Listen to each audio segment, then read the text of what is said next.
Thanks for joining us tonight. I think you're going to like this one that we've got set up for you. If you thought working on a museum ship was easy or safe, tonight we're going to talk about an accident that happened on the USS Kidd about 12 years ago. Pretty excited to talk about this in a little bit of a weird way, but I think you all are going to like it. My name is Ken Stano with the YouTube channel History X. Tonight, it's another episode of Museum Ship Mafia. Got the guys with me. Upper right-hand corner, John Epp, USS Slater. Lower right-hand corner, Connor Kilgore, or with the Alexander Henry, the Transportation Museum of Thunder Bay. Lower left-hand corner, you've seen him here before. We've had him on many times. Tim Nesmith, Superintendent of the USS Kidd. Shane Stevenson will be popping on here soon from the Buffalo Naval Park. But like I said, tonight we're going to be talking about an incident or an accident that I've kind of been curious about, but finally asked Tim to join us tonight to talk about it. And I've got some photos here that I want to bring up. So if you've ever paid attention to the USS Kidd's Facebook page, I highly recommend it. They always post all kinds of great pictures. You've seen Tim do all kinds of things, from painting the hull, or in these pictures here, he's sanding something. Or I actually didn't know you guys had aircraft on the premises. We've actually got two, a P-40 replica and an A-7 Corsair. Oh, okay, cool. All right. So you've seen him do all kinds of maintenance projects, but what you may not be aware of is back in 2012, there was an explosion on the Kidd. Is it okay to call it an explosion? I call it an explosion. All right, good. So that was back in May of 2012. They were firing the guns on the Kidd, and I also grabbed this screenshot. So was it Mount 52? Mount 52, correct. Okay, all right. So I got the right picture. And obviously, since I'm asking Tim these questions, Tim is the one that it happened to. Mount 52. So what was happening? Well, we since the Kidd got here around 80, opened up in 83, they had been firing the guns, initially Mount 51 and Mount 52, for special events. Right after they opened up, the barracks bombing in Beirut occurred, and so every day they would at noon they would fire a shot in memory of one of the Marines that was killed. Every day. Other surfacemen, yeah. So that went on for a long time. And of course, I was still in high school or middle school at that point. So, yeah, we would fire it for Memorial Day, Veterans Day, Pearl Harbor Day, Armed Forces Day.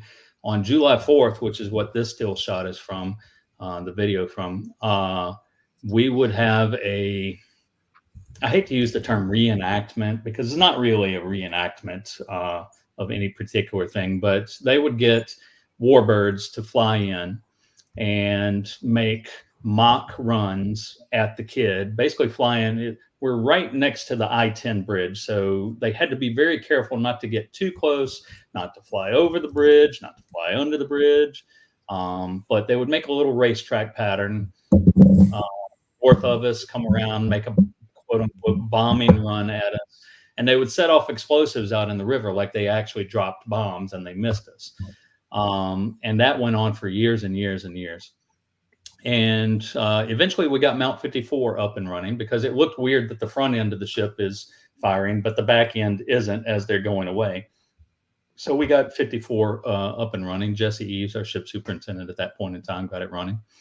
And we'd fire about 10 shots from each gun.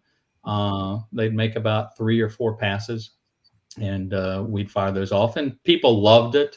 It was fun, you know. You don't often see that sort of thing. So people got used to seeing the Kidd shooting its guns.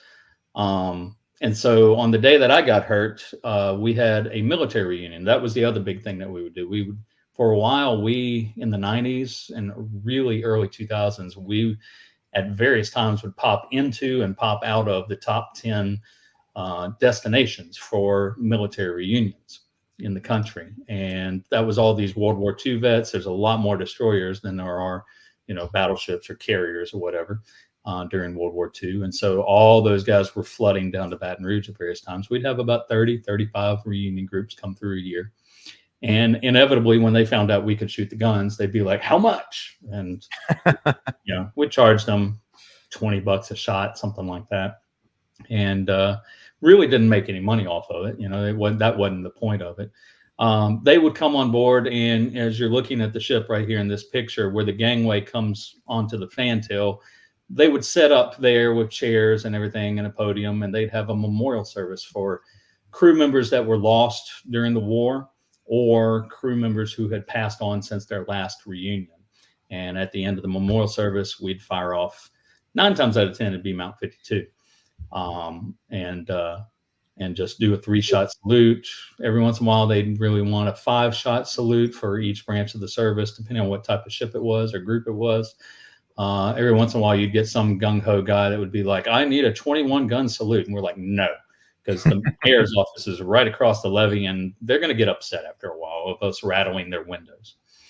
So yeah, that's what we were doing that morning on May 1st, 2012. We had the Kenneth G. Whiting, which was a seaplane tender, and they were set up, and they had asked us to fire 3 shots.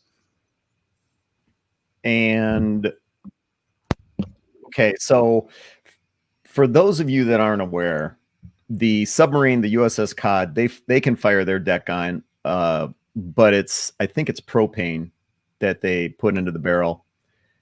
What are you guys firing these guns with? Black powder, triple F. So it's pretty much the real thing then. Yeah, we could only put in 1 pound of powder. Anything more would shatter windows downtown. And I don't know that they actually shattered windows downtown when they first tried it. I think somebody did the math who's a lot smarter than me as far as tensile strength on the glass and everything. But yeah, we never varied over a pound of powder. And so that's exactly what you're doing. What was that? Was it in May? May 1st. Okay, that's exactly what you're doing, May 1st, which is, wait, hold on a second. That's what I'm looking for. Okay, so this picture here. Yes. What happened to get you into this position? Because that's you that's on the stretcher there. You're being transported away. Correct. So on May 1st, what was happening? Well, we got there. We set up for the reunion. Usually, we'd pack the powder casings, a day or 2 in advance. And my old office on the ship was Tim Rizzuto's old office, John's boss, and that was in the 40 millimeter ammo magazine. So it's a safe location. So we would we'd get the gun turned into place, move the powder casings over to the gun, and then lock up the gun until it was time for the reunion. And we would usually, if it's 3 shots, we'd have 4 packed just in case one was a dud, and a pail of water in case, we had a dud. We'd douse it just to be safe. And so we went through all that. The reunion comes on board and starts their ceremony, and myself and we always had 2 people in the gun minimum. Myself and my partner that day, our painter, ship's painter, Tracy Lewis, went to the gun. And essentially we sit there and wait. And when they get to the point to where they're ready for the gunfire, they call over the 1MC. And cell phones were really great because sometimes the 1MC would break down or we couldn't hear them, depending on who was talking. And so if the 1MC did not convey the message of Mount 52, fire at will, then they would ring our cell phone. So I had my cell phone in my left hand or my right hand pocket that day, which comes into play later on in the story. But yeah, we heard 1MC call. And so I was on, Tracy and I would trade up that morning. I was like, "You want to load or you want to cock?" And he's like, "I'll cock, you load." So took the powder casing, and if you've ever been inside a 5-inch gun, and I apologize, I should have taken a picture of the inside for the broadcast tonight, but it's basically shaped like an L. So if I'm on the open side of the L, I'm loading into the tray, and the cocking bar is on the tall side of the L. In the wrong area. There we go. Cocking bar is over here where Tracy was standing. I was in the open face of the gun. So load number one, hit the trigger, boom. Load number two, or Tracy ejects. I load number two, boom. He ejects. I load number three. And as I'm loading number three, I noticed kind of a golden flash, like dropping down. And the thing that went through my mind, and my hand is in motion at this point, pushing the thing over the breach, and it's too late to stop because there's two little hooks, tongs, I don't know the proper terminology for it, but when the edge of the powder casing hits those and moves them, then the breech, which is spring loaded, pops up and it moves your hand out of the way. That's why you never want to go from the bottom cupping it, because your fingers could conceivably, it'd be hard to do, but could conceivably get caught up in there in the mechanism. But if you've got your hand up and you're pushing it in, then if the breech comes up and you're not fast enough, it's just going to knock your hand up out of the way. And so it was too late for me to stop the motion of the powder casing. And the thought that had gone through my head, that little gold colored light, was the primer charge slipping out of the back of the shell. So the breech comes up, it's locked in, and I'm like, oh crap. And Tracy heard me. That's not a good thing to say inside a 5-inch gun. And he's like, what's wrong? And I said, the primer just fell out. Hang on, let me see if I can find it. So I've got a flashlight. I'm looking around on the deck underneath. I'm looking in the mechanism in the recoil area, further down the tray. I spent probably 30, 45 seconds looking for it. Couldn't find it. It's a small space. So, I did it a couple of times. Didn't find it anywhere. And so at that point, I'm like, okay, we can't fire this because there's no primer charge in it. So let's back this out, and I'm going to douse it, and we're going to grab the spare, put it in, and off we go. Now, hold on a second. Let me interrupt you real quick. So were people waiting for you to fire this next shot? Were you it's all part of a ceremony. Boom, boom, boom. Taps goes off. Amazing Grace, blah, blah, so blah. You had already fired 2 shots. 2 shots. They're waiting for the third. Yes. And this time is passing. Did you feel any pressure at all? Like, oh shoot, we got to get this third shot off. Oh, I knew my boss was going to call and go, what the hell are you doing? But, hey, there's been instances where, we've had a mess up of somehow, something didn't work properly, something jammed, the breech jammed or something, and we just didn't get the third shot. And when we tell the reunion group, hey, sorry about that, but we had mechanical failure, mechanical difficulties, they're like, oh, hey, it's an old ship, just like us. We know. So, there's a little bit of pressure, but, it wasn't like, oh my God, I've got to get this done. So, okay. All right. Sorry for interrupting. No. That's a legitimate question. I get that question a lot when I tell the story, but, at this point, it's like, let's get this out safely, because I don't want, a powder charge just sitting there, and it's May, so it's hot as hell. I don't want that sucker cooking off, with somebody walking under the barrel, blow their eardrums out or anything.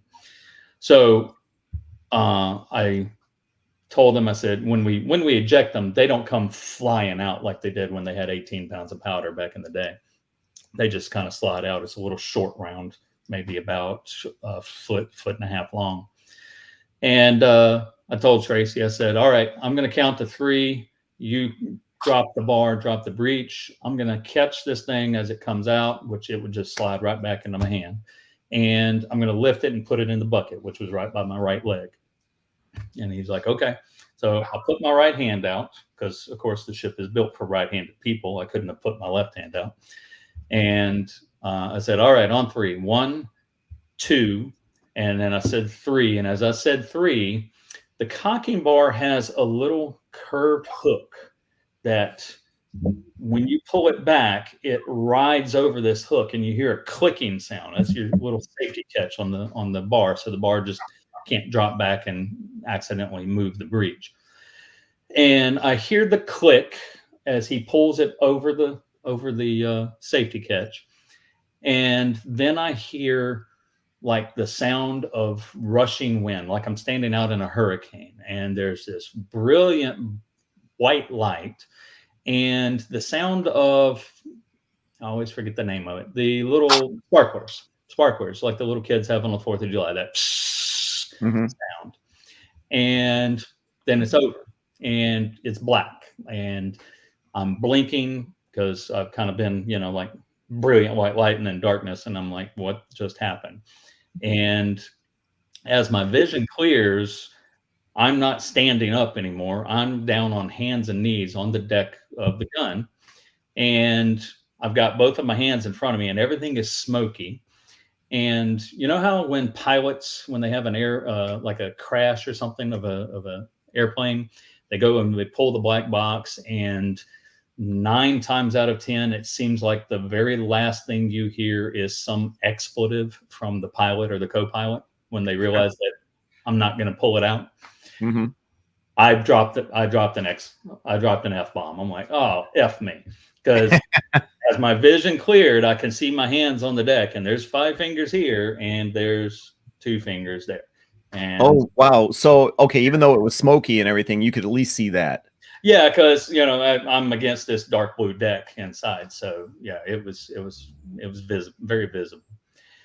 So at that point, it's like, okay, I can't claim any thought process behind this. This was just instinct, training, whatever you want to call it. But instinct was, there's been an accident, get out. So I picked my hand up and put it against my chest, my right hand, injured hand, and stood up and very carefully, because I can't tell when the smoke what has happened. There's still a live shell back there somewhere, and I can't tell where everything is. So I just slowly made my way by feel to the open hatch on the port side of the gun. So I was facing, actually, the way the gun was turned. If you throw that original picture back up, instead of facing toward the port side, the gun was facing really toward the screen, toward the starboard side. So my open hatch was the one you can't see.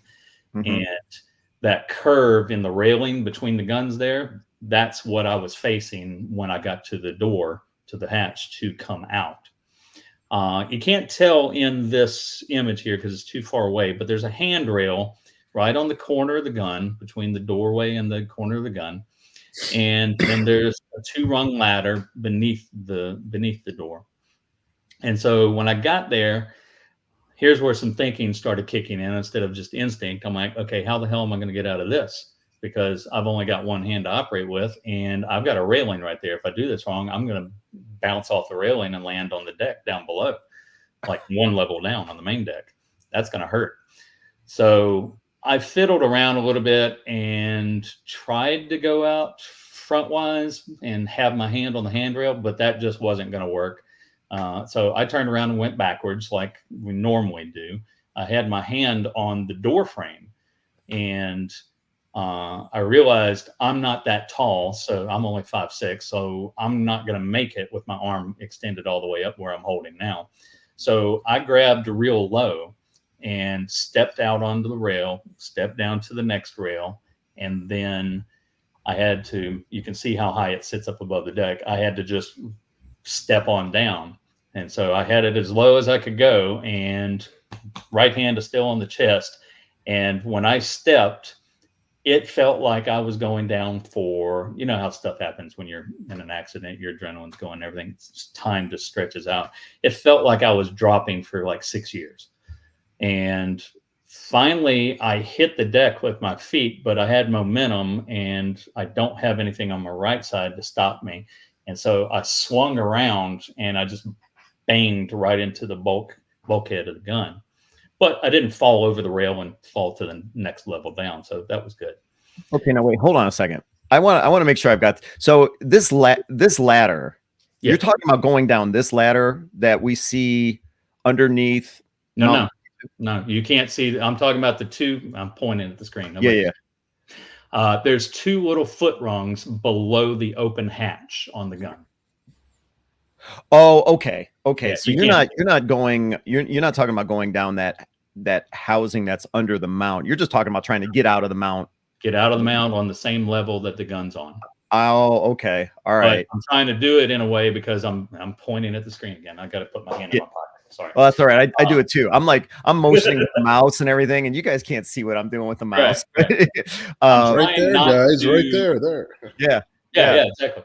I'm trying not to with momentum because I don't have anything really to stop me from hitting that rail and rolling over that rail and dropping to the main deck down below.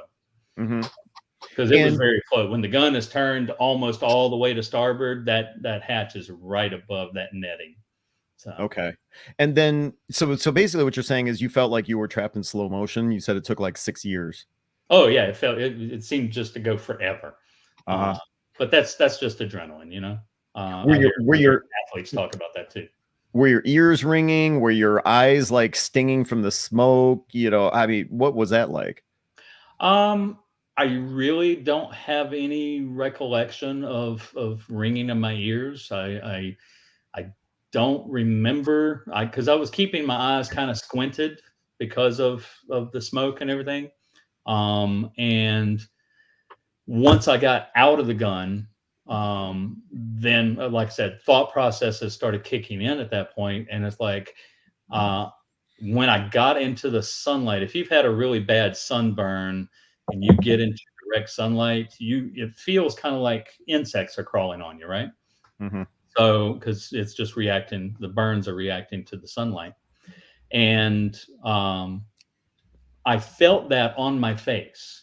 And so I'm like, okay, my face is burned. So what do I do about my eyes? Are my eyes damaged? I can see, but should I close my eyes? Should I keep them open? What the hell do I do? So I erred on the side of caution. I just kind of closed my eyes, just kind of squinted to where I could just see through the eyelashes a little bit. And that's after I'm outside the gun. And I started making my way around the gun to basically get to the ladder, not this ladder that you see in the picture, but back by the deck house, by the breakwater, to come down to the main deck. And I got a little dizzy there for a second, so I just kind of knelt down on the deck and I dropped my hand off of my chest and just put it down on the deck along with my left hand to balance myself for a second, take a moment. And right about then, I heard footsteps thumping, and through my squinted eyes, I saw Tracy's boots. He had bailed out the other side of the gun, and his boots stopped right in front of me, and he said something to me. I don't remember the exact words. Probably knowing Tracy, was like, "I got you, brother," or something like that. And I see a blue shirt land on my injured hand, and he's like, "Wrap that up, Tim. Wrap that up." And so I bundled it up. He had pulled his shirt off so he could, bind up my hand. And he's like, "I'm gonna go get the EMS. I'm gonna go get them so they can bring their stuff up here." I said, "No." I said, "I can walk. Let's just get to the ladder." I said, we had a welding project going on. I said, "The welders are at the bottom of the ladder waiting for all this to be over. Between all of y'all can get me down the ladder, and I can sit down there at the kamikaze site. There's a hatch going to the forward fire room." And I said, I don't want them moving me down the ladder in a stretcher because they'll drop me. And I don't know why I felt they would drop me. They're professionals, but that was just what was in my head right then. Mm-hmm. And so he got me to the ladder, and one of the welders was there. He's like, "What do you want me to do?" I said, "You come up, put your hand, in my chest. If I tilt too far forward, stop me. Tracy's going to have my shirt. If I go too far backwards, if I go too far forwards, he's going to help stop me." I said, "If you see me going too far back, just make sure I don't slide and, hit you and keep sliding." So we just took it a step at a time, got down, and I sat down on the hatch. And by that point, I hear the sirens from the fire department. We got a fire station about 5 blocks up the street from us. So very quick response time. We actually had a tour group of elementary students on the levee, sitting on the steps, waiting for the reunion to end so they could come take a tour. And one of my college friends' wife was in the group, unknown to me, and she said they were watching the shoot because they love watching the gun shoot. The kids do. And she said, we saw one shot go out, we saw two shots go out, and then the third shot went out the sides of the gun. And immediately, those of us who are first responders jumped up and told the rest of them, watch the kids. And they raced on board. So they got to me before the fire department did, but the fire department wasn't. Somebody in the group called 911 and notified them. So I would say 2 minutes after I got down on deck, the people were around me, and the fire department was already en route. Very quick response time. Well, okay, I got another question. Yeah. So what happened to, or did anything happen to Tracy? Tracy was kind of protected by that tall side of the gun. He got singed on his hair. But so far as he ever told me, he didn't have any burns or anything, just his hair got singed. I will say, while it did affect him briefly for a while, but not physically, while I was sitting there, the fire department came up, all these people are around and everything, and one of our tour guides, Amy Ladley, from St. Louis, I kept hearing, because I've got my eyes closed, protecting the eyeballs, right? And I hear her voice moving to different compass points, up above me, down to the side, all around. And every 5 minutes or so, she'd be like, it seemed like 5 minutes. It may have been that tunnel vision thing. But she's like, I'm here, Tim, if you need anything. I'm here, Tim, if you need anything. Sweetest girl in the world. And at one point, I hear Tracy Doppler effect, and it's just like he's just lamenting. Oh my God, I can't believe this happened. Tim, oh my God, oh my God, oh my God. And he's just going back and forth and around and down and above and everything. And finally, she said something again. And I said, Amy, what's Tracy doing? And she's like, he's moving around. I said, is he hurt? And she's like, no. I said, then he's gonna get hurt. He sounds hysterical. I said, get him and take him to the chief's mess and sit on him until somebody can look at him and examine him. And so she's like, I'm on it. And she took off. And I mean, it seemed like a couple of minutes, and then his voice stops, he disappears, and I don't hear him anymore. I kept asking for two of my coworkers that were back with the reunion group. One of them was a nurse, and they finally got her up there. Former nurse, retired nurse. I've made Connor sick. Sorry, Connor. No, it's okay. Okay. So Mary Fish comes up. I hear her, and she was in the Army. Then she became a nurse. She was a flight attendant. She's one of these people that's worked in everything.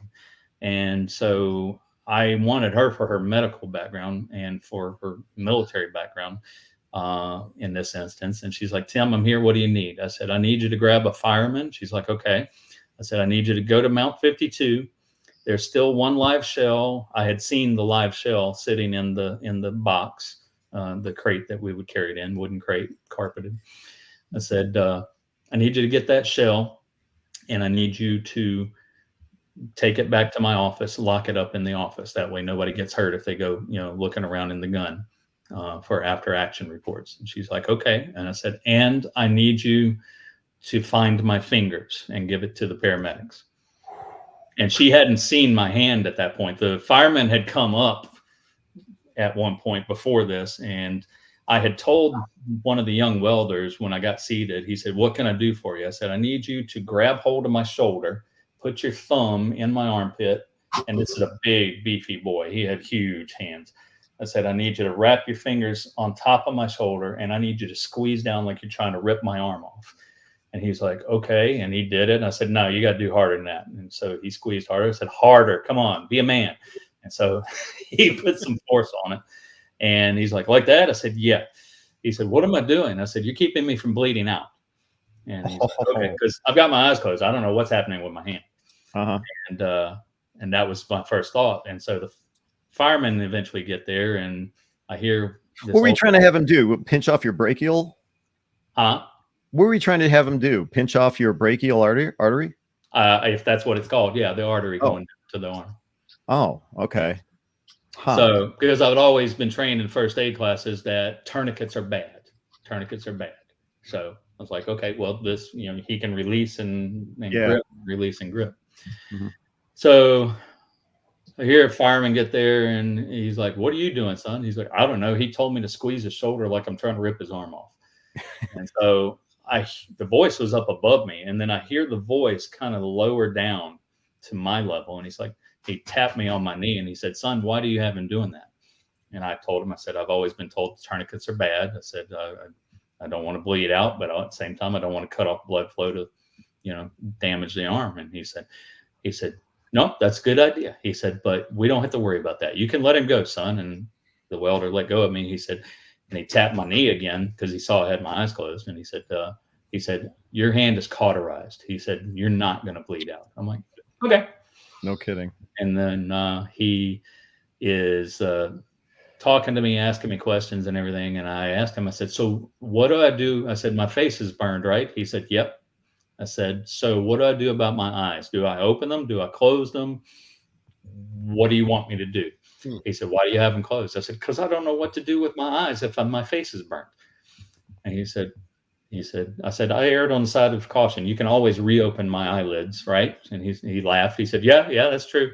He said, you can leave them closed. You can open them. It doesn't matter. I said, well, I'll probably just leave them closed. He's like, okay. So they're all doing this stuff. He had moved my hand down to my knee at that point. He asked if he could move it. I'm like, yeah, sure. So he put it where he needed to work on it. And that's when Mary came up, and then she saw my hand for the first time after I said I needed to get my fingers. And she's like, oh my God. And she's like, we're on it. And off they went. I have to say, my staff that I was working with at that point, my coworkers, really stepped up. We'd never had a crisis like this before since I'd worked there. And they stepped up and they handled it immaculately. We had we're a non-funded state agency, so our insurance provider through the state, of course, did an investigation. And he told me later on, he said, your guys did great. He said, they were fabulous. He said, you've just done a great job with the safety program. Kudos to everybody that was there. So they did great.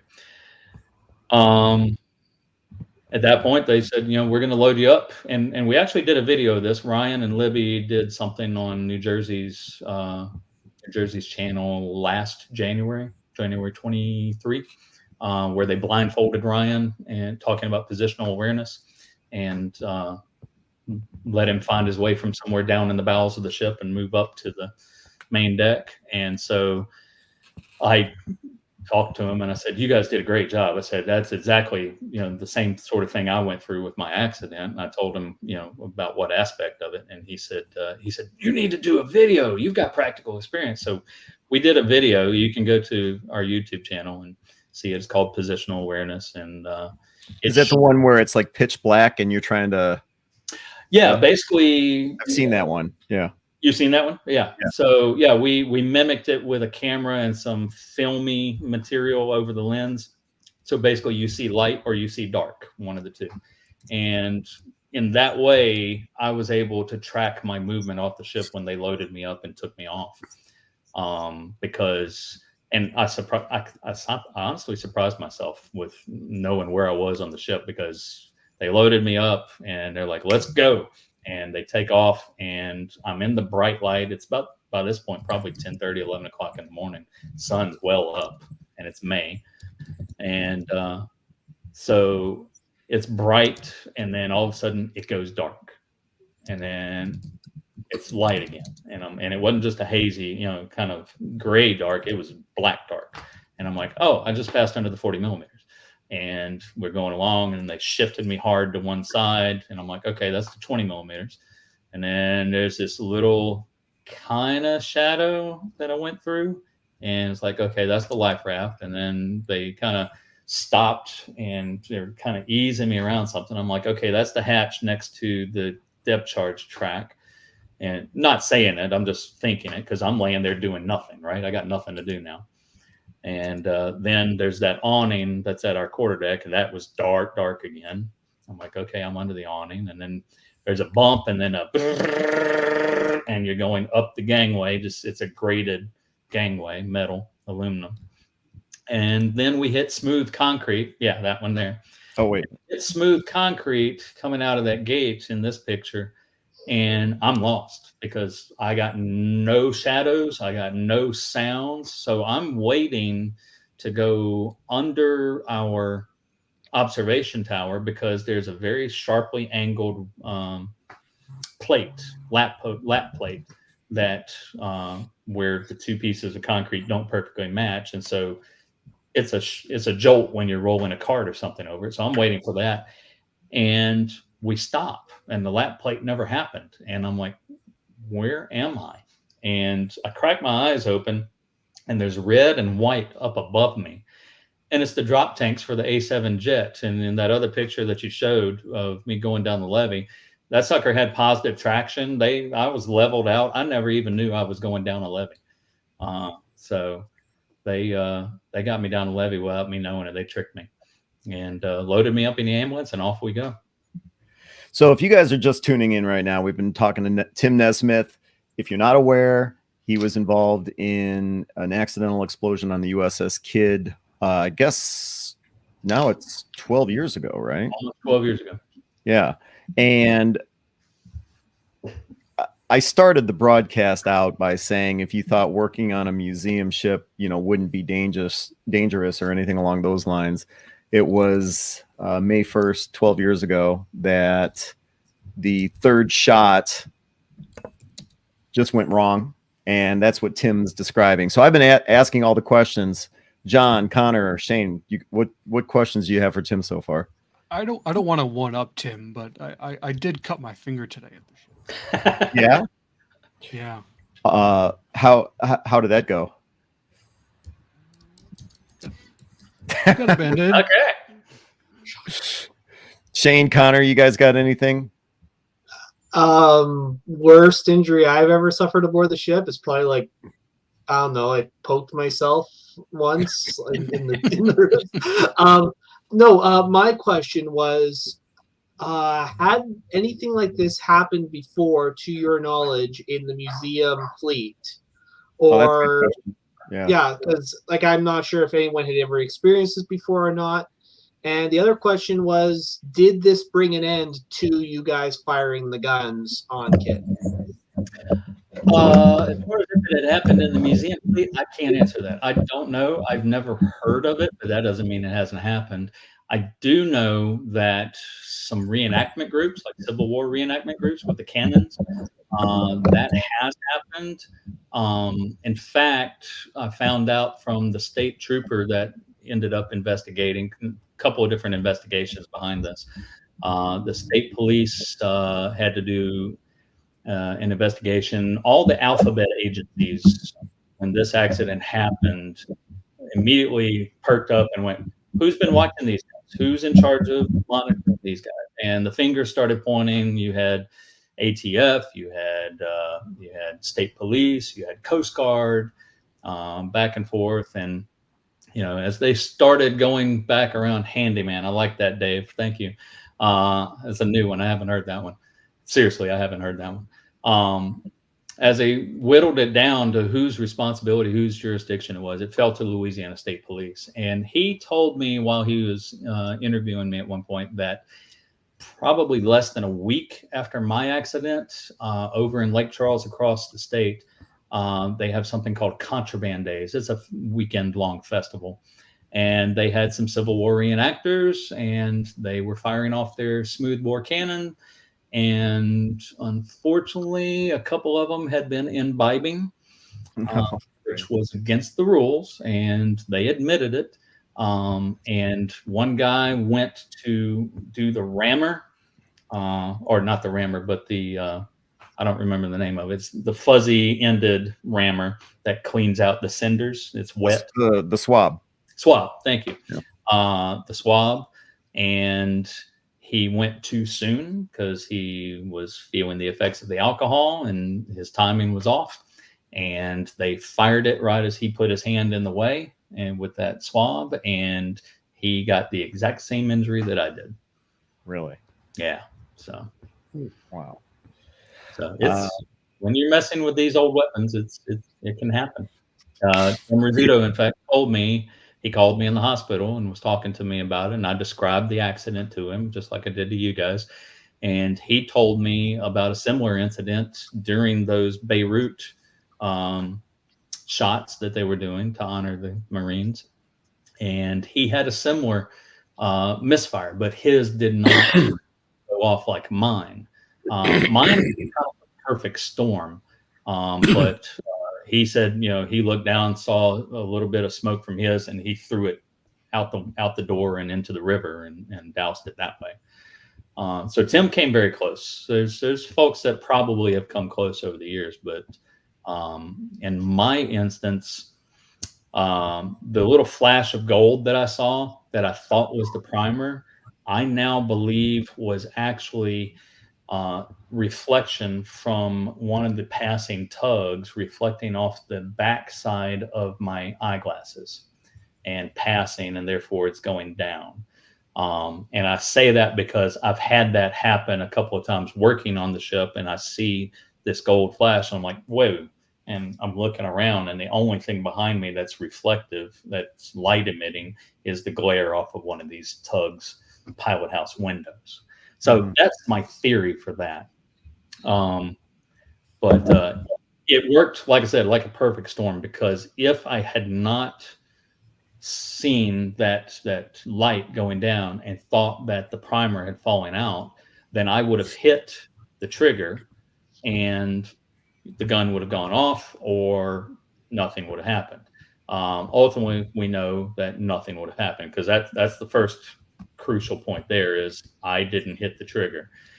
The second crucial point is the trigger actually, or the firing pin actually did go off. When you're working these 5-inch guns, as they get wear and tear on the firing pin, it can develop a little vibration on its own. And by vibrating, the end of the pin is just almost touching, when the breech comes up, it's almost touching already the primer charge. And so that least little bit of vibration can set it off early. And usually if we loaded one and the breech comes up and boom, and we aren't anywhere near the trigger, then it's time to go ahead and pull the firing pin and put a new one in, service it, make sure everything's on the up and up. And I've talked to some of the crews, Fletcher crews, who've been through their gunner's mates, and they've said, yeah, if it's going off without you pushing a trigger, yeah, it's time to change firing pins. So that actually went off. The firing pin vibrated apparently, and the primer charge actually, when they looked later in the investigation, it had a nice little dimple in it, and it had gone off. So then why didn't the charge go off? That's the third thing. The third thing that lined up with these other two is that one of two things happened. Either the primer charge that we got, which was what they use in the movies, it's a prop for prop gun. It's just a little 45 cartridge that has a blanked off end, and it's meant for sticking into a 45 and firing, and it makes a bang, and that's it. That's what we were using for the primers. And either that was mismanufactured and had a little too much oomph to it, or when I packed the shells for that particular event, I packed that particular powder casing a little too tight, because what ended up happening, it blew through the packet instead of igniting the packet, blowing up inside the packet and then igniting it. So one of those two things happened. So if one of those three hadn't happened, the accident wouldn't happen. Because if the breech comes up and I think the primer charge is still in there, I would have hit the trigger. If I had hit the trigger and that firing pin had already set off the primer charge, then nothing would have happened, and we would have gone, whoa, something's wrong, and we would have stopped and shut it down. If I had thought that if you take that out, then if the primer charge had not blown through the packet, then it would have ignited it, and boom, we have no problem. So you take away any one of those three, and nothing happens. So it was meant to be. All right, we're gonna show some of the other photos that Tim sent. This is him all smiles. How many That's a days week after we later. got? I was just gonna ask, how many days later? That's a week later. Okay, so you're looking good. You know, obviously missing a few things. Yeah. But if anyone has a problem with burn photos, look away, because this is Tim. That's about 2 or 3 days after I got there. It was a That's Tuesday. 2 or 3 days. I thought that would have been 2 or 3 hours. No. I want to say and this is where I will confess, I was on a lot of drugs, and my sense of the first week, like I got there on a Tuesday, and of course I was unconscious. The minute I got into the ER, they tubed me, and because they were afraid I might have breathed in fire, and thus, I might have had swelling and wouldn't be able to breathe. So they went ahead and tubed me immediately, and then took me to the operating room. But I woke up very briefly that night. They let me wake up, and of course couldn't talk because I had a tube down my throat, which was very freaky, I will say. There was a moment of panic, and then they explained what's going on, and they're like, just breathe.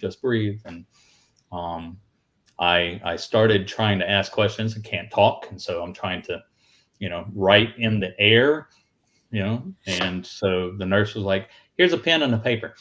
So they showed me the paper. We kept the paper, and I don't know how my wife and my 2 friends that were there in the room with her understood what I was doing, but I asked 3 questions. I asked about my stepson, Griffin. I asked if he was okay. I asked if Tracy was okay. And then I asked, because my wife is there, and obviously Thomas passed, and I'm like, where are the dogs? And after that, they said I just closed my eyes and went back to sleep. So their answers were good. I was satisfied. But that was before Friday. I know that because my memory is kind of solid from Friday on. So that was either Wednesday or Thursday. I would hazard a guess it's probably Thursday, because you can see I don't have hair. They've shaved my head. Okay. And the shaving of the head, probably my wife was there for that. So probably that was Wednesday. They had to shave my head, and then they had to shave my face, and it was with a cheap Bic razor. And that was the most uncomfortable shave I've ever had in my life, and probably ever will. Well, I would imagine, because these were considered 3rd-degree burns. No, I was very fortunate. All I had were 1st degree and what they call 2nd degree deep. And what they described to me for 2nd degree deep was I fall asleep on the beach all day and sunburn. Really? Yeah. So all that shiny stuff that you see on my face in that photo, that's not like pus or bodily fluids. That's what they call sylvadine. Okay. And it's like an ointment, and they just coated my arms, my throat and neck, kind of down where the shirt line comes for a t-shirt, excuse me, and on my head and my face and everything, just coated it with it for probably about a week, maybe a little over a week. So yeah, by the time the other picture in the blue pops up, I've already peeled off like a snake. Yeah, I mean, the recovery is really peaked there, so it's brand new skin. Well, it's remarkable, because I mean, if the burn photo was, what did you say, 2 to 3 days later after the explosion, then you're talking about a week later. Yeah. Here you are. That's pretty amazing. Yeah. And that's not even my glasses. That's something they cobbled together from my last prescription because I got my glasses I was wearing back later, and they were as dark as Shane's jacket there that he's wearing. They were just gone. So when you're in the hospital, Mhm. what are you thinking? It's like are you right-handed? No, I've always been left-handed. That's the other most popular question people hit me with is what hand was I left-handed or right-handed? And my boss even hit me with that. He's like, are you left-handed or right-handed? I said left. He's like, well, that's fortune. I said, fortune has nothing to do with it. The ship is designed for right-handed people. You know, that's the way things were back then. So, and still today, I'm sure. Now you provided a whole bunch of other pictures, which I think I proceeded to jumble up in the wrong order. That's all right. So, you know, as I'm going through these pictures, and for those of you that aren't aware, you know, Tim sent me a whole bunch of pictures. I upload them, you know, I organize them and then I upload them for, you know, the live broadcast. So I'm looking at these things, and obviously this picture here shocks the hell out of me, you know, but then I'm looking at this. It's like, so did you have to learn how to use your hand all over again? Pretty much. The having, if you can scroll back to the one that shows the hand up and all bound up and everything. Oh, sure. Hold on a second. Basically the arm is immobilized while they're doing surgery. And what they ended up doing, there is and Shane can attest to this from Sullivan's, there is basically a little small tabletop, a workbench mounted on the inner wall of the gun right next to where you'd be loading it. So you've got your tools there and everything. And my arm, when I was sitting there, I opened my eyes at one point because my arm was hurting. I'm like, why is my arm hurting? And he's like, you got it broken, son. And so I opened my eyes, and if I'm bending my wrist like this, imagine this bend right here going back here and being that severe. I shattered both of these bones. And my theory is where I was standing when the powder casing hit it, I rotated and hit the corner of that table right there and shattered both bones. And I do have a hook, and we'll get to that in a moment. Yeah, he does have a hook. Dave hits with the good questions. Dave's good. So both of these bones are shattered, and I think that's why I had the burns in the areas that I had, because it rotated me. And as the as the powder casing left, it's flying like a bottle rocket. I catch, for lack of a better word, I catch the jet wash for just a fraction of a second, and it cooks me. And then it hit the spade on. I should have taken a picture of this too. It hit the rammer on the back end of the gun and snapped it right off, ricocheted up, hit the gun captain's hatch, warped it, and then came down and hit the hot shellman's hatch, where he ejects the spent powder casings, and broke the hinge on that, and then it's expended all of its energy. So it was ricocheting around in there. We could have been injured a dozen different ways. God was with us that day. But yeah, the whole reason relearning to do everything is the wrist is immobilized. I've got 8 pins in the pinky, 2 pins in the thumb. They're not moving. And then I'm bound up so much that my elbow really isn't moving that much either. And I'm like that for the 18 days that I was in the hospital, in the burn unit. 18 days. 18 days. Now, part of that, I will say, Dr. Menser, my burn, Dr. Menser and Dr. Littleton, my burn doctors, who ran the unit, and some of them are watching tonight, from what I understand. Did you? You gave me a couple of pictures. Are they? These are my OTs and PTs. Oh, okay. That is the lady in blue there. Dawn was my occupational therapist. She's the one that tortured me on a 3-day-a-week basis. I thought you might have had in the group that you sent me had pictures of your doctor. So I'm sorry to interrupt. Go ahead. No. They didn't have time to take pictures in the burn unit.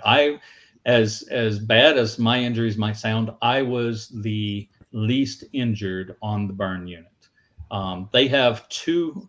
I say have. They've moved the burn unit to a different location since I was in there. But that original burn unit, they had an entire half a floor of the building, and they had, out of all those rooms, they had 2 rooms that were set aside as their own personal ICU, out of, separate and distinct from the main hospital ICU. And that's where I lived for the Tuesday night, Wednesday, Thursday, and Friday morning. When I got up of that first week, they're like, okay, go down to the shower room. I'm like, you're walking today. I'm like, where's the shower room? And they're like, you've been there all this week. I'm like, I have no memory of this. I have a faint memory of them bathing me. And I'm laying in a prone position. And what I found out they did, they were rolling my bed. They just, take the wheels, unhook everything, roll me down the hall, roll me in, and then with the sheets, lift me over into this stainless steel tub and wash me down. And I remember it because she patted me with a terry cloth towel, or she rubbed with a terry cloth towel, and my voice went higher than Mariah Carey. And then she's like, oh, I'm sorry. And she started patting, and that was fine. She could pat me all day long. It wouldn't do anything. But that was after 2 shots of morphine that she rubbed, and I out octaved Mariah Carey. But yeah, these people in the burn unit, fabulous people. When I got out Friday and moved into the normal room right next door, a lady came in later that night from a kitchen fire, and grease splattered apparently and set her apron on fire. And apparently it was not a fire retardant type material, and it just went straight up her body. And I never saw her, but did immense damage. She was in immense pain, moaning. And I asked my nurse, I said, can't y'all give her something for that? He said, son, she's knocked out. She is deep in a sleep. He said, and she's in that much pain. Wow. So these people that I'm talking about in the burn unit are complete and utter angels. And I found out later, a lot of them have to rotate every couple of years. Like they'll move to wound care, or they'll move to the ER, because working in the burn unit is really intense. So Danielle Bennett gave me some pictures. I reached out to her before we did this, and I said, do you have any pictures of me? I was thinking x-rays. So do you have any pictures of my injuries or anything that's still in my file? And she's like, let me see if I can find them. And she sent me some, and I'm like, these are not good for the internet, because looked at, I'd never seen these before. And my nurse from the first night that I was there, his name was John. My nurse mistook me. He was there Tuesday night, gone Wednesday, Thursday for his weekend, came back on Friday morning, and he mistook me. He didn't recognize me because all the Silvadine had been pulling the black powder out of my pores over that time, and they're washing me and putting more Silvadine, and the swelling's going down, so it's exuding stuff more. And he walked in and said, who's in number 19? And they're like, oh, that's Nesmith. And he's like, that's not Nesmith. I took care of him on Tuesday. They're like, John, that's Nesmith. And they went back and forth and got in an argument. They're like, John, just go across the hall. And he's like, fine. And he walked over and he knocked on the door, and he's like, Mr. Nesmith? And I'm like, yeah. And he's like, oh my God, I thought you were black. Oh, really? Yeah, he thought I was African-American, and he wasn't the only one. The physical therapist there in the unit that was with me for those 18 days, she saw pictures, and she thought I was black. And it was because of all the black powder. So Danielle sending me these pictures for this that I chose not to use. I'm completely gray. Completely as gray as the Slater is there behind John. And I had never seen it. I didn't even show him to my wife. I told my wife, I said, I look like a corpse. How pale and dark a corpse gets. I said, I'm not going to show these to you. These will upset you. But that's how much soot and black powder and everything was caked in my pores. So what? So is this shortly afterwards, or is this something? this is after, these pictures here are after my PT. So I got out on May 19th, and around June 1st, June 2nd, I started physical therapy, restoring the motion to the thumb and the pinky and the wrist and the elbow and everything. I couldn't supinate. I didn't even know what supinate was, which is basically I'm holding my arm this way and turning like that, supinating and protonating, or whatever it's called. I couldn't rotate my arm. It was locked in this position. Okay. So that was one of the big things of getting that back. And I did therapy with them from first week of June until the end of November. And so partway through, I want to say maybe 3/4 of the way through physical therapy, occupational therapy, which is what I was moving little marbles, I was picking up coins, I was picking up those pins that you showed me. And right at the end, Dawn got very sadistic. I love her to death, but she got very sadistic, and she gave me a little rubber ball and a trampoline stood up on its side, and I had to bounce the ball off of the trampoline and catch it with my right hand. And I got a ball in my face multiple times. So working with straps, pulling straps with this arm and everything. So about 3/4 of the way through, she hooked me. She started talking to me about prosthetics. She said, you're going to need to talk to a prostheticist, whatever the proper name is, a prosthetics guy. And we'll get you fitted up with one. And I'm like, oh, okay. Well, I didn't even think about that.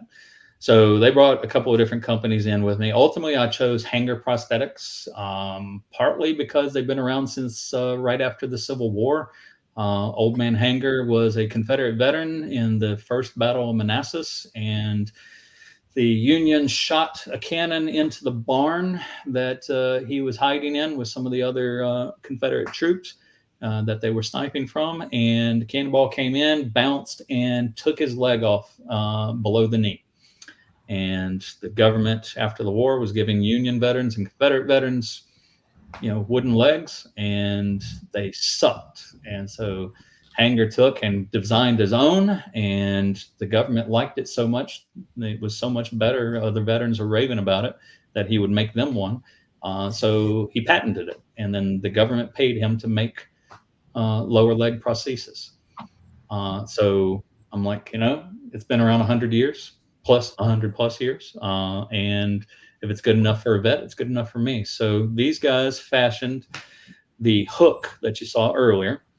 And then this is my current prosthetic. Wait, hold on a second. So you're talking about, are you talking about this? That's a titanium hook.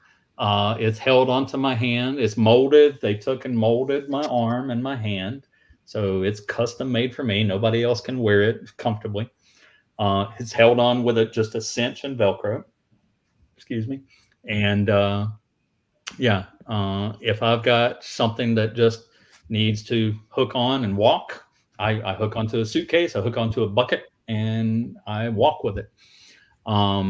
It's very simplistic. I do have to watch that I don't go to Florida with it, because apparently somebody with something similar was in an attempted mugging, and he's right-handed, and he threw a punch and caved in the guy's temple and killed him, the assailant. And he got put on trial for attempted manslaughter, if you can believe that. So I do not wear a hook when I go to Florida. Okay. That is my first, what I call robo hand. It's from Touch Bionics out of Ohio. And it was a touch pad. So I would flex my knuckle on my pinky and then flex my index finger knuckle to close it. And it never worked right. And the sleeve is the battery pack for it. And it would I'd slide in and zip up. So that's the one that, I think that's the one that, no, that's not the one I'm choking Rizzuto with. That's my original. it didn't work right. There was, I want to say, a production run of about 13 of them, and mine was the only one that didn't work. So they flew me to Columbus, Ohio to see why. And every other one had been set up with this myoelectric system to where it reads the electrical impulses that are going through the nerves in your hand. And that's apparently the way to go. The touchpads suck. So they did the new one with the little bracelet for the battery pack. And that's myoelectric, and I've had that ever since. And it just works fabulous. And that is, where the heck was it? That's this guy? That's that guy. Okay. That is RoboHand. Sorry. I named them. Got these a little out of order. And then you had mentioned, so that's the same one, right? That's the same one. That's the last one that I got. And I've actually broken it. Each one of those fingers has 50 pounds of pressure. It can take 50 pounds of pressure. And we were moving houses, and I lifted a box of books. I thought I had loaded lightly, and I didn't. It was overloaded. And I hear a snap, and I'm like, ah. And my wife's like, what's going on? And I said, and I pulled the prosthetic out and signaled it to close. And it did this. Let's see, it did this. So I broke the middle finger in the up position. So I couldn't wear it to lunch with my in-laws, because that would have been very rude. But I got that fixed. I call J2 is my prostheticist, and I call him my mechanic. And that's what you see me holding right there. That's the early prototypes for the claw. So they were molding those fingers in a way that, how can I get the best grip but get the most room to grab stuff with? It's a real science what they do. And this is exactly the same thing. This was when you and I first talked about doing this. The reason that I said yes to talking about all this was because, not that I'm shy about it or anything, but this is the exact sort of stuff that guys and girls coming back from Iraq and Afghanistan have been going through with upper arm injury or upper amputations, upper body amputations, which is basically the arms. The burns, I've talked to a couple of vets, and their experience in the burn units was just like mine. In fact, I met a D-Day vet that was in there at the same time that I was, Joe Rockford, great guy. Once I got up and mobile and was able to walk around, half the time I'd be in his room visiting with him, which my wife just found hilarious. She's like, you'll find a vet wherever you go. So, but yeah, the burns, if they go to Brooks Army Medical Center or Bethesda, they're being treated for burns very similar to the way I was. The OT and the PT, same sort of exercises they put them through. I'm not a vet. I wasn't injured in combat. I'm nobody special, but it gave me new insight to what these folks go through. And there's, I don't know if you're able to see it anywhere, Ken, but there's a photograph of two guys displaying prosthetics. Yeah, hold on. I think you're talking about this one here. Yes. So that's the guy with the beard is Jay. He's my mechanic. Fabulous guy. After the earthquake in Haiti, he was going down regularly to Haiti, and Hanger was giving prosthetics to people who were injured and had amputations. Great company, great guy. But Jay actually turned out to be the mechanic for the other guy that's in the photo, whose name is Mike McNaughton. At one point, he was one of the board members of the Kid. Mike has, as you can see, a prosthetic leg, and he also lost parts of fingers on his one of his hands, very similar to my injury. He stepped on a landmine in Afghanistan and got injured that way. When I first met Mike, his first prosthetic leg, he would have to carry a laptop with him. And you would see him sit down in the lobby of the Kid, and he'd be there for an event or something. And he'd have this laptop on his lap, and he's got a USB going down, plugging into the foot. And I'm like, what are you doing? He said, well, the onboard computer is walking funny. So I have to plug it in, and it's dumping all of its data to the computer to crunch the numbers. And then the computer's going to send information back that's going to adjust the motors and the gyros and everything on it so that I walk more level and have an easier gait. I'm like, that's amazing. And this was around 2003, 4, 5, somewhere in there, long before my accident. And then when I started talking with him after I got injured, and we were comparing notes on prosthetics and everything, I asked him, I said, do you still have to carry that computer around with you, that laptop, to get it to adjust itself? He said, oh no, that was like 3 prosthetics ago. He said, the one that I have on now, it has its own onboard computer. It adjusts automatically. He said, it's come so far. And that, through him and through Jay, I was able to learn that lower body prosthetics, legs, the technology has been there for a long time, and they've just been pushing the envelope. But upper bodies like mine, the arms, they were still using, and you've seen them in these movies and TV shows, they were still using the crude kind of molded arm, and where the hand is, it has a hook that is also divided, and it clamps. So you can grab it and then twist it. You can twist the hand and all that. But the hook clamp was still in use when Afghanistan started. And I met several different people. If you've ever watched this movie, A Dolphin's Tale, that came out about a dolphin that was wounded with netting, and the tail rotted off, the tail fins. And so they built her a prosthetic Winter. Yes, Winter the dolphin. They built her a prosthetic tail with the tail fin and everything. And they made 2 movies about her, and she's since passed on. But I met the guy that was her prostheticist. He said whenever they would have specialty tours for kids or whatever coming back behind the scenes to her tank, she could tell, even if she couldn't see over the retaining wall for the pool, she could tell where the kids in wheelchairs were, and where anybody who had like a prosthetic leg she couldn't see, somehow she knew, and she would always focus on them. She would not leave their sides until they left. Amazing story. But I met these people and everything, and until Afghanistan started, they hadn't gotten past the 1950s, 1960s little old style clamp upper body prosthetic. And the guy that designed it, I met a guy that knew him when I was at Touch Bionics getting mine upgraded. And he said, have you ever noticed there's this little kind of ridge, a little cut in each of the clamps on the claw? And I said, I hadn't really noticed. He said, yeah. He said, and he went and grabbed one. And sure enough, when they're closed, there's this little small hole. And I said, what's that for? And he said, this dude that designed it was a smoker, and he had a prosthetic, just like Hanger, improved his prosthetic. This guy improved his upper body prosthetic, and he was a smoker, and the damn clamp kept crushing his cigarettes.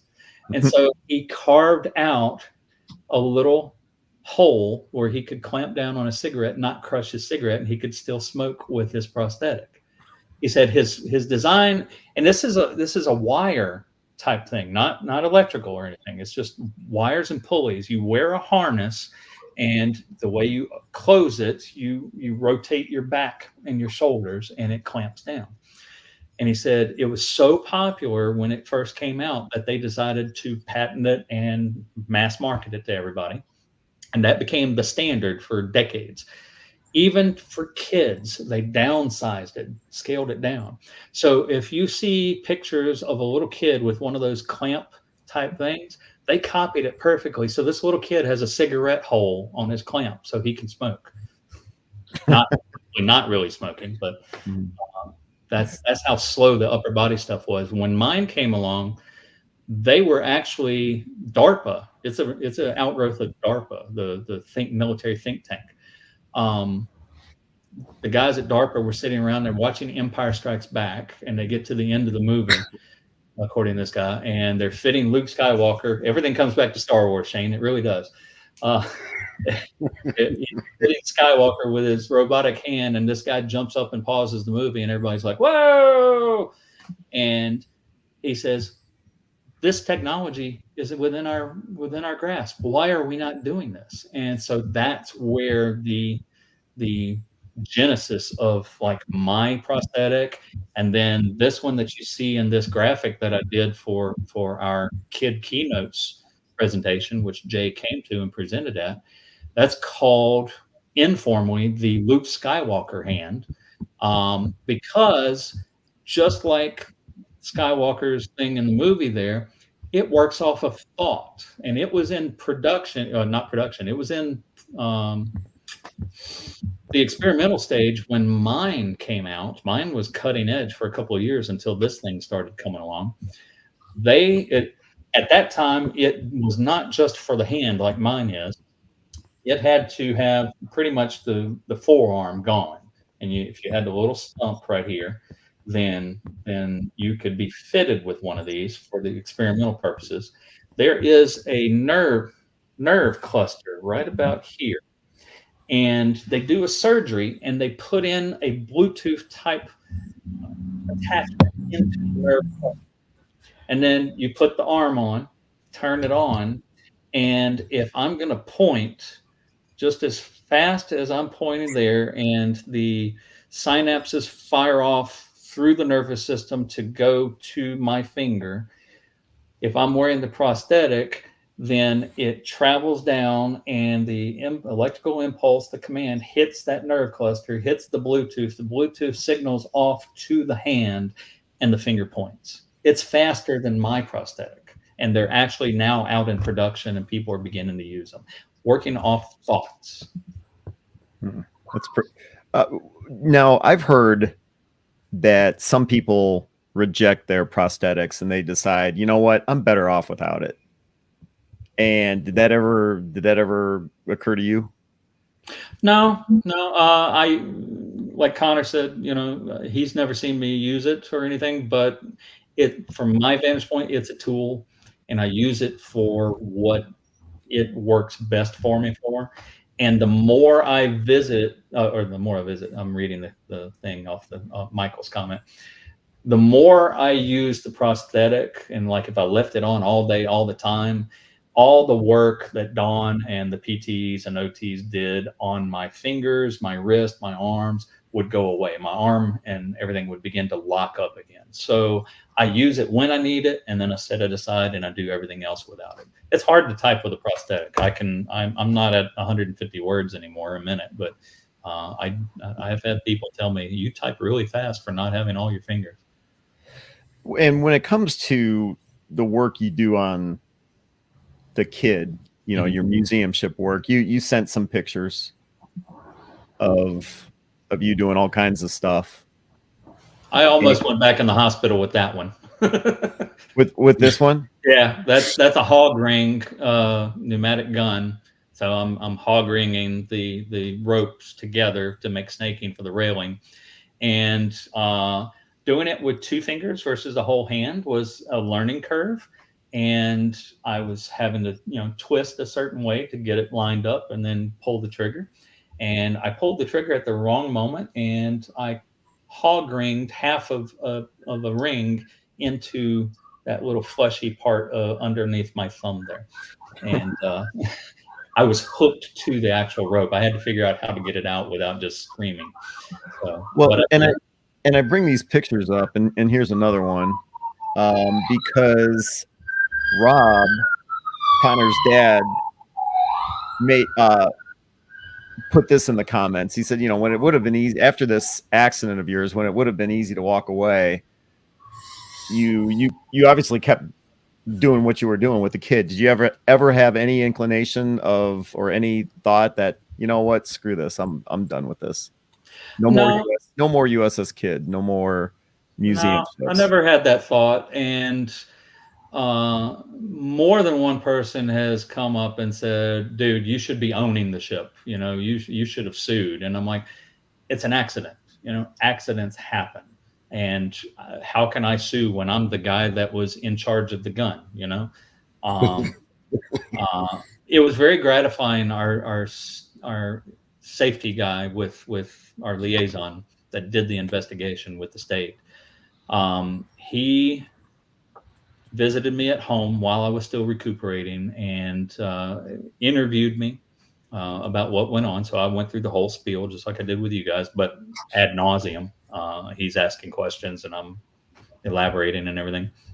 And he wrapped it up and he said, "Okay, well, we're done." I'm like, well, you haven't really done much. And I expected a lot more. He said, "You've told me your story." He said, "That's all I needed to hear." He said, "I've already done my investigation. This is just kind of cursory. I'm just doing it to do it because I wanted to come hang out with you for a little while." I'm like, "Okay." He said, "I've interviewed every person that you've trained to be in that gun and every person that has operated that gun that's on the current staff." He said, "Every single one of them, I put in the gun. I walked them through firing the gun. I walked them through backing it out. I walked them through what ifs to make sure that they understood what they were doing and they weren't just rote repeating what you were saying." He said, "You trained them well. They all know it." He said, "In fact, one guy, Josh, I had him going back and forth, where he was getting mad at me. But I wanted to make sure he understood what he was saying and why he was doing what he did." And he said, "Do you know the nickname that they have for you?" And I'm like, "They have a nickname for me?" That's never a good sign, right? And he said, "Yeah." He said, "They call you the gun Nazi because you won't let anybody in the gun unless you feel 100% certain that they're going to do it right and not get anybody killed." And he said, they say that you don't dance around it. If I pick you for the gun, you could potentially be killed." He said, "And so they mention when you train them." He said, "And you've got a good crew. They know their stuff." And he said, "Everything you just told me lined up perfectly with what I've already heard from about 4 or 5 different other people." So that was a really good, like I said, our crew responding, when there was a crisis, and then these guys knowing their stuff and being grilled about it, and him walking away going, "I don't even really need to interview you because I already know what you did, and it was an accident." So that was gratifying. So this is Tim Nesmith, superintendent of the USS Kidd, telling us about his accidental explosion 12 years ago, firing Mount 52. And Shane, Connor, John, any other questions for Tim? Did we actually answer the question? Did you guys ever actually did you quit shooting the guns after that? That's a good question. I got sidetracked. No, I did not answer that. Thank you, Con. No, we did not stop shooting because of that. In fact, they shot while I was recuperating. They shot for the 4th of July. And then the very next year, they shot for the 4th of July again. And we had an administration change at the end of 2013. And the new director and some of our new board members looked at it and they said, we had an accident. Everything turned out okay with that, except for Tim losing his fingers. But we're shooting 5-inch guns and all this powder, and there could have been a fire that day, but there wasn't. It didn't set anything on fire inside, fortunately. We have a rare World War II destroyer. There's only 4 left in the world. She's the only one in a World War II configuration. We could seriously mess up our ship doing this sort of stuff. We could seriously mess up more staff if there's another accident. And on the 4th of July, we're bringing pyrotechnics people in, and they are setting off explosives in the river right next to the ship, blowing big geysers of water up in the air, making simulated bomb blast. And she started out with 3/8 of an inch steel, and now she's at that point 70-something years old. You don't set off cherry bombs next to your grandmother in her armchair. So why would you do it to a thin-skinned ship with big explosives? On top of that, we didn't really make any money for it. So, $20 a shot is nothing compared to the damage that we can cause. So they evaluated it and they decided we're just going to shut this down because we don't really get anything out of it. You know, it's cool, but for what damage we could do, it's not worth it. So we stopped doing it. And ironically, you may have met Rich McKelney at Historic Naval Ships in New York. He was there, if I remember correctly. Rich, when I saw him in 2014 at Norfolk, when I was choking Rizzuto with the prosthetic, Rich did a presentation on taking two 40mm guns and taking good parts from two scrapped up 40s and making a working 40mm for Pampanito. And a lot of people were really writing him about, you need to make that fire. You need to, hook it up to propane. You need to use black powder, this, that. And he had developed a presentation that he was giving at HINSA and at a couple other places. And when I showed up, he grabbed me real quick. He said, I need to have lunch with you. And so he got me to the side. We had lunch and he told me about what he did. And I'm like, that sounds awesome. He said, people are writing me about firing this. He said, and my presentation is going to include why I don't fire the gun. He said, and you're in it, but I want to make sure you know what I'm talking about. So I want to make sure it doesn't offend you. And I'm like, you're not going to offend me, Rich. You're a friend, but go ahead. And basically, he used me as an example. He said, Rizzuto taught you how to fire that gun, and your other guys that were there, the vets, taught you how to fire that gun, 20 years ago. He said, and you've been doing it ever since. So you're intimately familiar with that gun. You've done this dozens, if not hundreds of times.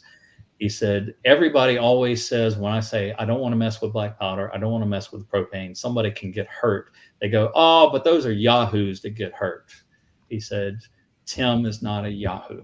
Tim has studied this gun. He's trained on this gun. He's operated the gun, and he still got hurt. He put in new safety measures that weren't there before to make it safer, and he still got hurt. He said there can always be an accident. And so Rich's philosophy kind of rubbed off on our board as well, of there can always be an accident. And we don't want to lose people, but we don't want to lose the ship either. And so that's why they scaled it back and just said, we're not going to do it anymore. The last time the guns fired were for Greyhound, but they didn't fire them the way we fired them with the old way of putting a blank charge in to the breech and firing it off that way. They put a sleeve down into the barrel, and then they would lower the barrel, slide their packet of explosives into there with wiring out, raise the barrel back up, call action, here it goes, and then they just press a little electrical impulse and bam, and then they would cut and reload. They didn't have to fire one behind the other for the camera because they could splice that together. But we still keep the guns mobile, being able to train and elevate. We still take and exercise the breaches. If you go on Facebook, you can see me with a bunch of Latter-day Saints missionaries. It's hard for me to crank because I don't have as good of grip on one hand anymore. So I get the young, and I'm not as young as they used to be. So I get the young kids to do it, and they get a kick out of it. I take pictures of them, and they're like, I cranked a big gun around, yay. And so we keep it mobile. My hope is when we get back from dry dock, we'll be able to set up some specialty tours and steal from USS North Carolina and do a weaponry tour and show people how the gun worked, but without actually shooting the gun. Well, Paul just commented here. Fire with oxygen, acetane, sure, acetylene. Yeah. Okay. Yeah. I've heard it. It sounds realistic. When I was there, I was fortunate enough to be there. They set it up for me, and yeah, it's pretty cool what they do on the USS Cod. But to your point, anything. The Doofus Award. Anything can go wrong. I suppose, as careful as you are, and I can attest, Paul and his crew, they were very careful. But so how do you feel about, you personally, how do you feel about not firing the guns anymore? I'll admit I miss it. one of the TV stations was asking me about a year afterwards, would I go back in the gun? I'm like, the last 4th of July that we did, legally, I wasn't allowed to go in the gun because like I said, we slipped through the cracks with all the alphabet agencies. After 9/11, all the stuff had changed regulation wise around black powder and handling of black powder. So we didn't have any of the certifications that are required now for handling black powder. So we got, for those 2 4th of Julys, we got the Washington Artillery, which is a reenactment group to come up. Great guys, very professional, very safe. But they work with smoothbores, and they were actually a little nervous with that mobile breach popping up. They were pushing the powder casings in with a broom handle, and I'm like, "You're gonna set it off early, dude." That was another thing. Finding and keeping a trained crew certified when most of our staff rotates every 2 years, our part-time staff. That was a deterrent too, because that's just, you're bleeding money there. But I actually got into the gun and helped them actually get a misfire out of the chamber after it had sat there for a couple hours and hadn't gone off. So I've been in the gun. I have no problems going back into the gun.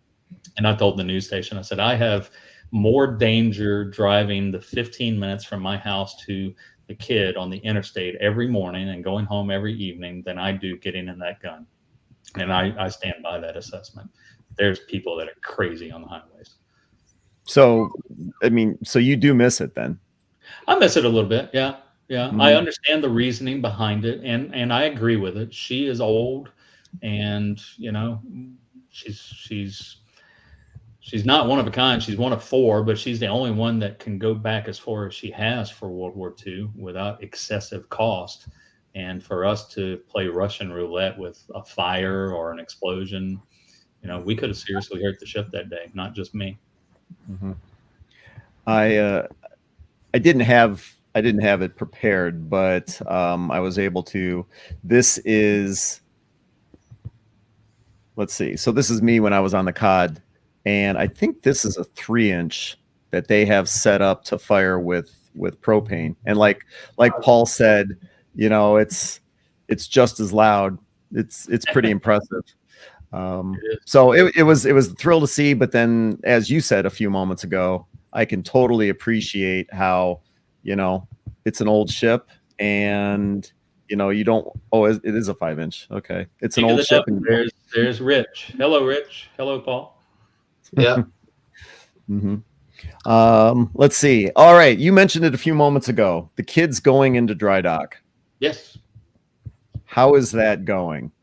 We are waiting for water. Everybody needs to turn on their water faucets and leave them running in between the Appalachians and the Rockies and south of Connor, so that it'll all go into the river system and float us. But we're getting to the rainy season. I understand. I heard Connor say before we started up that there's no snow left up there where he's at. Very little. Very little. So hopefully the rainy season will kick in the plains and in the Midwest, and we'll get enough water to get out. But we're looking at plan Bs and Cs to, there you go, Lego, dump a whole bunch of it. I want it. So that we can float her out. If we get close, we're looking at ways to get her a little bit more. I pulled out a bunch of old Cold War stuff out of the magazine yesterday, and we're emptying stuff out to make her lighter. So you guys are literally ready to go if the water level was cooperating. We're in the process of getting ready to go. There's still some stuff that we've got to do, but okay. We're working with the Coast Guard. We're working with the towing company. We're working with the shipyard. We've got a salvage company involved that can help us get those few extra feet up if we don't get the height that we need. A couple of weeks ago on the Buffalo Naval Parks YouTube channel, you and Shane were talking about how you guys were taking on water. You were dealing with pumps and that type of thing. What's the latest there? Well, that was the day that I had an eighth hole open up for me, but still in the same 5 spaces, so we haven't spread. So as of right now, the water is down and she's sitting in the cradle, so we don't have as much intake at the moment. So everything is still stable. Knock on wood. I don't want to say it too loudly and jinx myself, but we're we're waiting for the water to come and raise us up, and then we're going to do some temporary repairs with some divers, kind of like what Shane has already had to deal with Sullivan's. With the was that splash zone you guys were using, Shane? Well, is that the actual? You're talking the where on the ship or The epoxy that they were putting over the. I don't know the name of the epoxy. I'm sorry, I wasn't. I wasn't involved in the ordering of it or anything like that. But yeah, it's a 2-part epoxy. It's like tar, and you spread it on. So it solidifies up. It's hard as rock afterwards. Yeah. So we're gonna have divers get on the outside because we put some on the inside, but the problem with the touch points is when she comes down and hammers, it just lifts that epoxy seal right up off the metal. So we got to do it on the outside too, and not sit back down in the cradle. If anyone watching, it was pretty interesting to watch the interview Shane did with you. Check out Buffalo Naval Park's YouTube channel. Search for Buffalo Naval Park, and it was Shane. That was about a month ago, right? No. That was just 2 weeks ago. yeah, it was late February. Yeah, 2 or 3 weeks ago. Yeah, you shouldn't have any problem finding it. It was interesting. Let's see.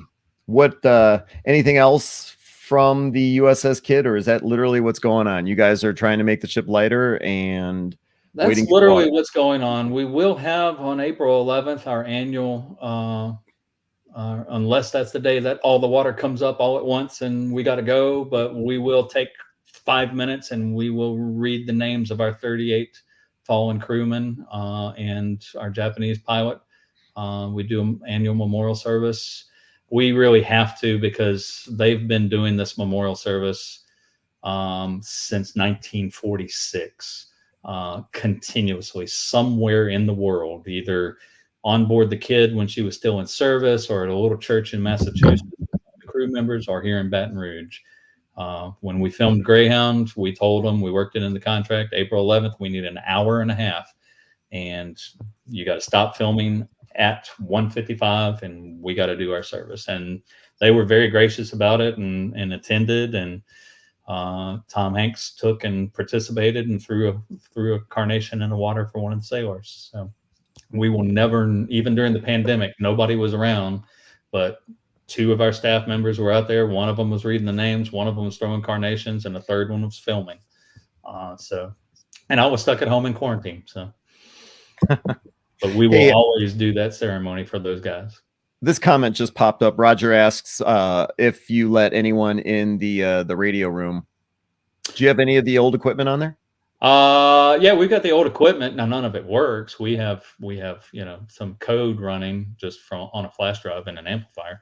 But if you call ahead and schedule that, then we're able to do it. But if you just show up and say, I want to go in, we got a small staff and we can't always guarantee that we'll have somebody that can do it. But calling ahead helps us schedule. So definitely do that. Now I can't remember. Well, Shane or John, I can't remember if it was the Slater or the Sullivans. You guys have operational radio equipment, right? Yes. Okay, that's great, guys. Thanks. Is it the original stuff, John, or is it the modern ham radio stuff? I'm sorry? Is it the original World War II equipment that's working, or is it the ham radio stuff? Yeah, we have both, and we can do Morse code as well. Okay. Yeah, we have ham radio that operates on board, but they have actually disassembled the station and taken it off while we're going to dry dock. So, Shane, what were you saying? Yeah, and for the Buffalo Naval Park, I mean, we've got radio rooms everywhere because of our 3 vessels. So we've got two on the Sullivans, 1 on Croker, and my God, huge Radio Central on all that equipment's been stripped though. Radio 2, Radio 5. So we have a lot of radio spaces on USS Little Rock, but yeah, nothing works other than the ham radio guys. Mm-hmm. Okay. Let's see. Tim Nesmith, Superintendent, USS Kid. For those of you that want to check out the Kids YouTube channel, simply search for USS Kid Veterans Museum or check out their website, usskid.com. And if you get the opportunity to support them, that's the place to go if they wanted to support the kids' effort to go into dry dock, make a donation, that type of thing. Go to usskid.com, correct? Yes, we will take every dead president you want to throw at us. Excellent. And Connor pulled up the website there. Make sure that's Kid with 2 Ds. Correct. Check out. Out of curiosity, does your online gift shop ship to Canada? I don't know if they'll ship to Canada. Canada might have a better chance than overseas. I know overseas we don't do it, but I can't answer about Canada. All right, just asking. It's 50-50 depending on the ship. Shoot me a message tonight or tomorrow, and I will ask for you when I get back to work tomorrow. Sure thing. Well, Tim, thanks for sharing your story. It's something I was always curious about. I don't normally talk in a public forum about it, because I'm nobody special. Like I said, I was the least injured person on the burn unit. But when you said something at the January episode for Museum Ship Mafia, and I texted you afterwards, I had told you the accident is just the smallest part of the story. The burn unit, the people in it, the PTs and OTs and the prostheticists and everything, those guys and girls, just for me to get the chance to come and talk about them and all that they did. Frank Thompson, like I said, from Naval History and Heritage Command, was injured with his back. He was going through back surgery recuperation. I was recuperating at the same time. He was binge watching the $6 Million Man at the time. And he kept joking. He said, "They've made you and me better, stronger, faster." And those people are the people that do that on a day-to-day basis for more people than just me. So I am eternally grateful to those folks. Well, it was, the show, the video podcast called Museum Ship Mafia, and we kind of branched off into different subjects, sometimes shipwrecks and everything. But hey, when it comes to museum ships, this is a story that I think everyone needs to hear. I've always been curious about it, and I don't think I would bet that a lot of people that do tune into the video podcast and have seen you on here before, I'd be willing to bet half of them don't know that kind of a sacrifice that you made. That you're missing fingers, the explosion, that type of thing. So yeah, I wanted to bring it up, and I'm glad you said yes. So yeah. Thanks. And one thing I forgot to touch on, if I can just take a moment. Yeah, go ahead. One of the questions that I always get is phantom pains. And I learned the most amazing thing about phantom pains from my first PT in the burn unit. He worked with some units in Afghanistan, and I don't have them. I have what you would call phantom sensations. They're not painful at all. It's just this weird feeling, like I will suddenly feel like an itching where my finger used to be. And I can't remember his name now. It's been too long. But what he taught me was the reason I don't have phantom pains, but I have phantom sensations, is because of the way that I was injured. That thing hit my hand, and just like Legos, my fingers went boom, boom, boom. They're off, and they're not hanging. They're not connected. And he said, the guys and girls that are injured in the field, when they have, let's say, a grenade goes off or something, and their hand is damaged but still connected, and then later at the hospital, the doctor's like, we can't save it, we have to amputate it, and then they take it off.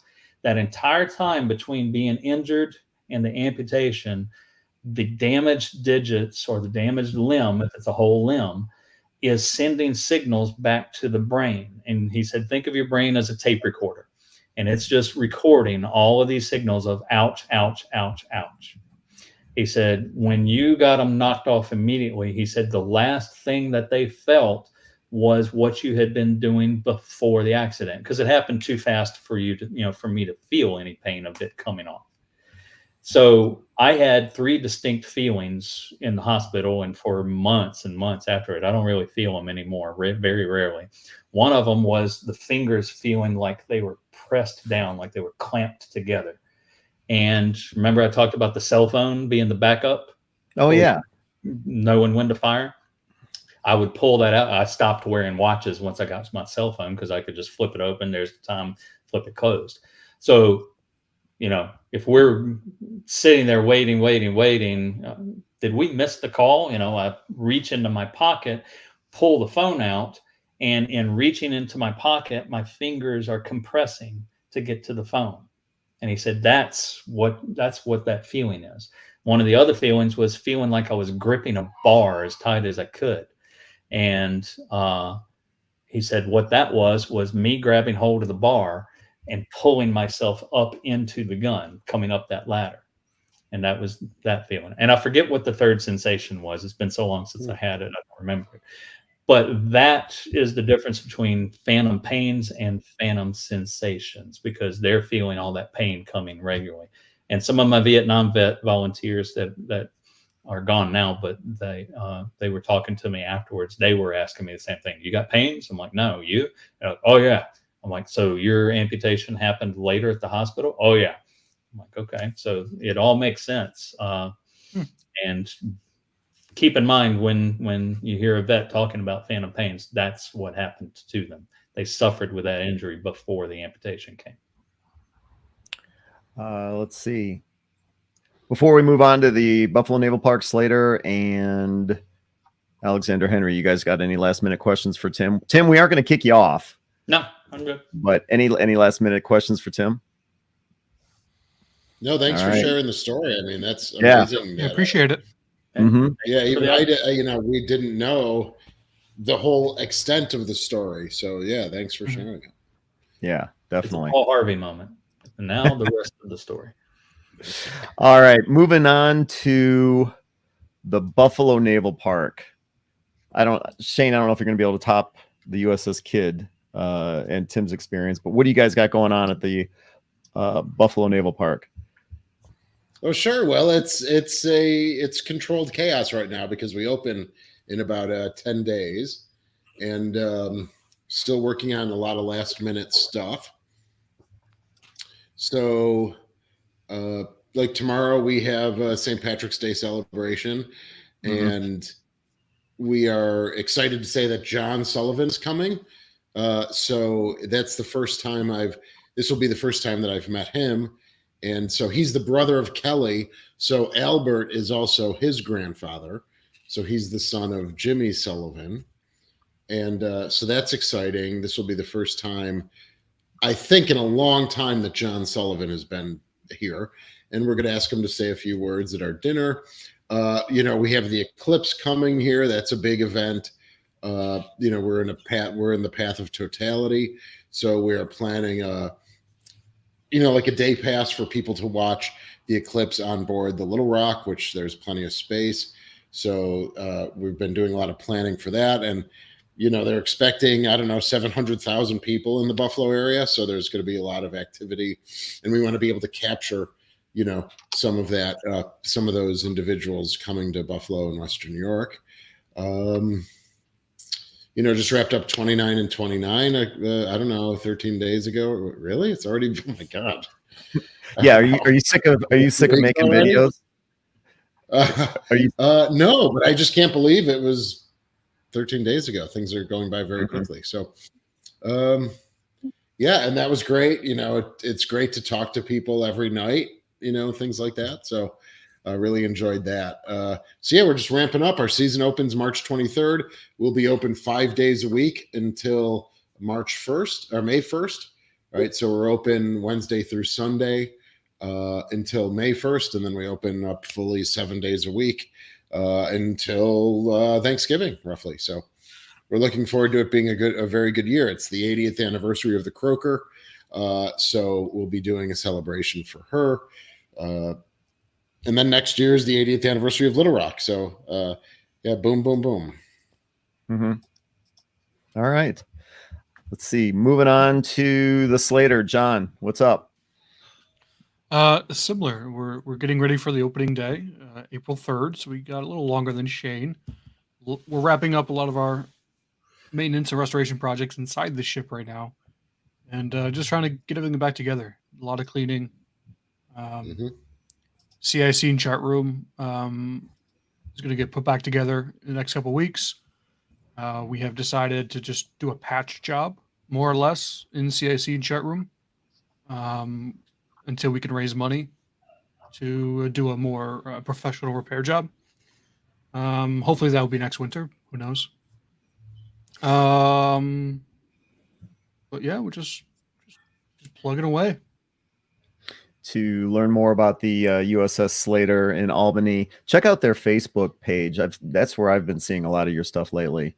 But they also have the YouTube channel. Search for USS Slater in the search bar or ussslater.org. Thank you, Connor. Hey, John, I've got a question. Go for it. Yeah, how did Shanna end up? Do you want to? Can you share a little quick update with Shanna? Yeah, we've talked about it on our social media and whatnot. Yeah, Shanna had her baby. Good. It's probably been a while, actually, right? Yeah, I should know the date, shouldn't I? He's just over a month old. So yeah, she'll hopefully be back sometime in May. Great. Tim, do you have kids? I have a stepson. I bought used. Okay. His name's Griffin. He's 24. No, I take it back. He just turned 25. So you're the closest out of this group of 5. You're the closest to having kids because, John, you don't have kids. No, and I don't want them. Connor does not have kids. And I don't believe Shane has kids. I don't know, man. That night in Madrid about 20 years ago, I think that's going to come back to haunt me. Yeah, I don't have kids. So Tim's the only one. All right. And dogs. Yeah. Let's see. Anything else for the Slater, John? As always, I encourage you to follow us on Facebook. We post every single night. Sign up for a newsletter every month. We send out a newsletter. It's free. You can also sign up for a quarterly newsletter. We mail that to you. Next one will go out end of March, early April. That's for members. But membership is cheap. Are the museum ships your kids? Yeah. No, they're a very old kid. I'm saying no, they're our girlfriends. Oh. My wife calls kid my mistress. Yeah. I can appreciate that. Let's see. Yeah, ussslater.org is the website. Check out their Facebook. I didn't realize you guys posted every night, but I do know that you post every a lot. Every single day. Yep. And that's good to know. Let's see.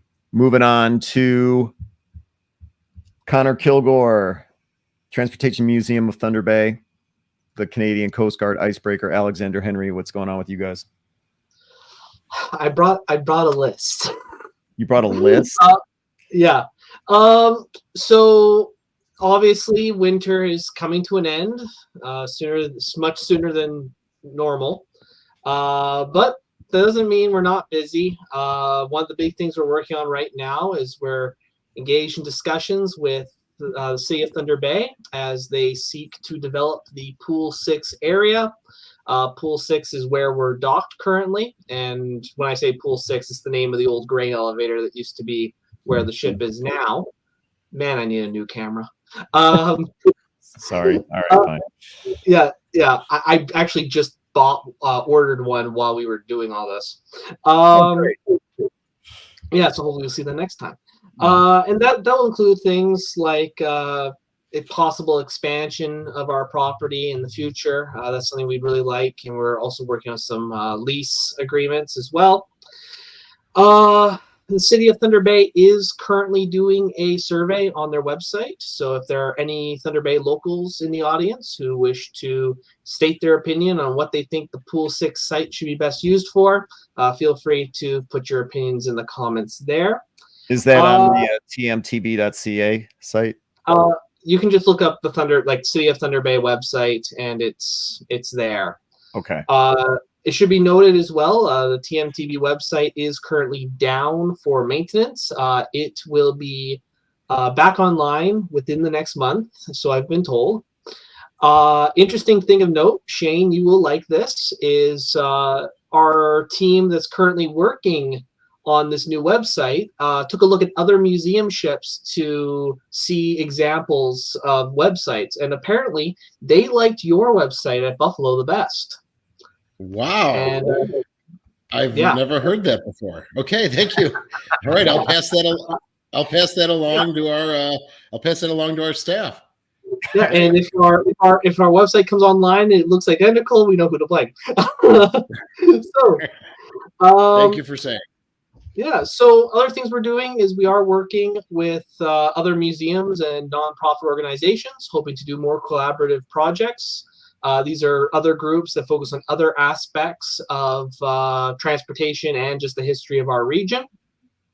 So we'll hopefully have things to announce pretty soon on that front, but I can't say much there.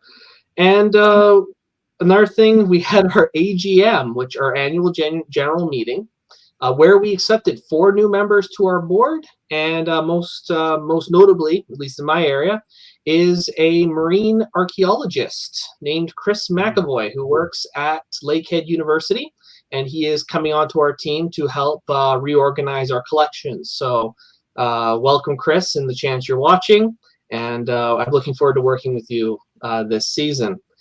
And lastly, last big thing, well, actually, no, one other thing.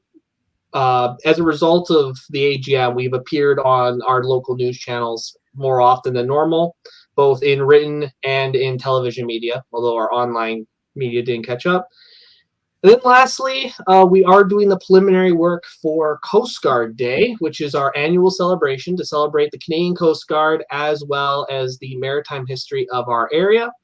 Our rough ETA is July 20th, and we hope to work with both our local naval station, HMCS Griffin, as well as we are, through them, extending an invitation to the United States Coast Guard to also attend as well. So more information on that when the time comes, and you're all invited if you feel like taking a long road trip. Well, that was a hell of a list. Yeah. What's happened in the last month?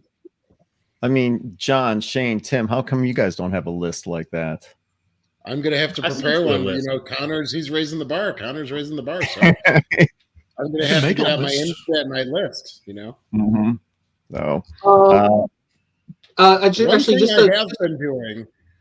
thing I have been doing that I've been really fascinated with is I've indexed all of the building programs throughout World War II.